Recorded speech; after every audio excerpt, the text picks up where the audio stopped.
ইরানের সেনাবাহিনী বলেছে যুক্তরাষ্ট্রকে ইসলামাবাদ সমঝোতা স্মারকের প্রতি সম্মান দেখাতে হবে। তারা ওয়াশিংটনকে দক্ষিণ হরমুজ প্রণালীতে অবৈধ পথ অনুসরণ করে আঞ্চলিক নিরাপত্তা ক্ষুণ্ণ করার অভিযোগও তুলেছে।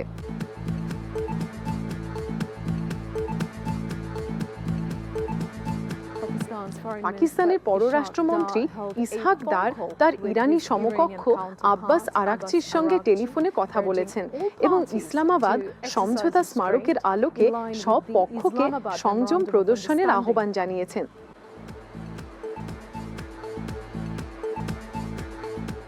কিউবা তাদের বিদ্যুৎ গ্রিড পুনরুদ্ধারের চেষ্টা অব্যাহত রেখেছে।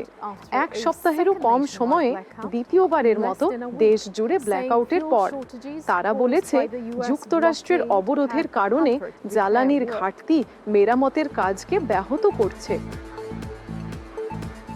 ইংল্যান্ড অতিরিক্ত সময়ে নরওয়েকে 2-1 গোলে হারিয়ে বিশ্বকাপ সেমিফাইনালে জায়গা করে নিয়েছে।